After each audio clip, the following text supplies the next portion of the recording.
সাফল্য কোনো মরীচিকা নয়, সারা জীবন অধরা থেকে যাবে এমন কোনো অসাধ্য বস্তুও নয়। তারপরও কেন আমাদের চারপাশে এত এত মানুষ সারা জীবন হা হুতাশ করে যায় সাফল্যের দেখা না পেয়ে? উত্তরটা খুব সহজ।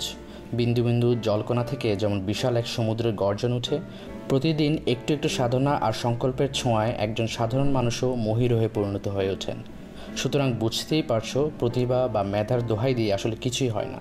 ইতিহাসের স্মরণীয় বরণীয় ব্যক্তিরা আমার তোমার মতোই এক একজন পৃথিবীর আলো হাওয়ায় বেড়ে ওঠা মানুষ, ভিন গ্রহের আগন্তুক নন।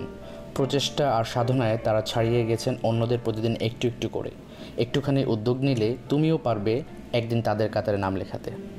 বিজ্ঞানীরা অনেক গবেষণা করে দেখেছেন সফল মানুষদের নিয়ে। মানুষগুলোর পেশা ভিন্ন, ভাষা, সংস্কৃতি, ভালোবাসার জায়গাগুলোও ভিন্ন, কিন্তু একটি ক্ষেত্রে তাদের দারুণ মিল। প্রতিদিন তারা 10টি অভ্যাস অনুসরণ করেন। চলো দেখে নেওয়া যাক তাদের সাফল্যের রহস্য কী। ভোরে ঘুম থেকে ওঠা শুনতে খুব নিরানন্দ মনে হতে পারে, কিন্তু মজার ব্যাপার হলো অ্যাপল, স্টারবাক, ইয়াহু, ডিজনি সহ বেশিরভাগ কোম্পানির সিইওরাই খুব সকাল সকাল কাজে ঝাঁপিয়ে পড়েন। ভোরবেলায় মস্তিষ্ক থাকে ক্ষুরদার, মন থাকে সতেজ। সূর্য ওঠার আগেই কাজে নেমে পড়লে ঘুমন্ত পৃথিবীর থেকে অনেকটা এগিয়ে থেকে যায় প্রতিযোগিতায়। আর সফল মানুষরা ভোরবেলাতেই ঘুমকে ছুটিয়ে জানিয়ে নেমে পড়েন কর্মপরিকল্পনায়। ছক ধরে কাজ করা, কোনটা ছেড়ে কোনটা ধরি, এ সমস্যা কম বেশি আমাদের সকলেরই।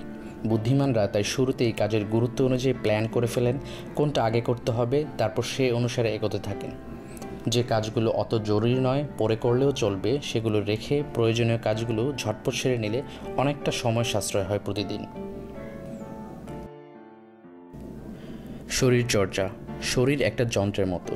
নিয়মিত ব্যবহারের অভাবে যন্ত্র যেমন বিকল হয়ে পড়ে, পরিমিত ব্যায়ামের অভাবে শরীরও তেমনি হয়ে পড়ে স্থবির। অবসাদ দূর করতে, প্রাণচাঞ্চল্য ধরে রাখতে ব্যায়ামের বিকল্প নেই। এজন্যই সফল মানুষেরা প্রতিদিন ব্যায়াম করেন সময় ধরে। সুনির্দিষ্ট লক্ষ্য তৈরি করা, সাফল্য শিখরে পৌঁছাতে হয় ধাপে ধাপে, একটু একটু করে। সেজন্য ছোট কিন্তু সুনির্দিষ্ট লক্ষ্য নির্ধারণ করতে হয়, কেননা সুনির্দিষ্ট লক্ষ্য ছাড়া কখনই চূড়ান্ত গন্তব্যে পৌঁছানো যায় না। বই পড়া, তরবারিকে শানিত করার জন্য যেমন প্রয়োজন শান পাথরের, মস্তিষ্ককে ক্ষুরদার রাখতেও তেমনি প্রতিদিন বই পড়ার বিকল্প নেই। তাই কল্পনার রসদ সমৃদ্ধ করার জন্য পাঠ্য বইয়ের বাইরেও অনেক অনেক বই পড়তে হবে। সবকুল সামলে চলা, একটা মজার কথা প্রচলিত আছে, সোশ্যাল লাইফ, ঘুম আর পড়াশোনা, এগুলো যে কোনো দুইটা সামলাতে গেলে অপরটা বজায় রাখা অসম্ভব। সফল মানুষরা এরকম অনেক নৌকায় পা দিয়েও খুব সুচারুভাবে সব দিক সামলে চলেন। কিভাবে সম্ভব? ওই যে কর্মপরিকল্পনা আর তার বাস্তবায়ন। প্রতিদিন আমরা যেই বিপুল পরিমাণ সময় অযথা নষ্ট করি, সেটাকে কমিয়ে আনলেই দেখবে 24 ঘন্টা আসলে কত বড়। একুল ওকুল সামলাতে চলতে গিয়ে ডুবতে হবে না আর। প্রস্তুতি, পাবলো পিকাসোর কাছে একবার এক মহিলা আবদার করলেন একটি পোর্ট্রেট এঁকে দিতে। তিনি তড়িৎ গতিতে 30 সেকেন্ডের পোর্ট্রেট এঁকে নির্বাক মুখে বললেন, এর দাম $10,000। মহিলা বললেন, কি বলছেন আপনি, এত দাম? অথচ আপনার আঁকতে তো লেগেছে মাত্র 30 সেকেন্ড। পিকাসো বললেন, কিন্তু এই 30 সেকেন্ড আঁকা রপ্ত করতে যে আমার সময় লেগেছে 30 বছর, তার দাম $10,000।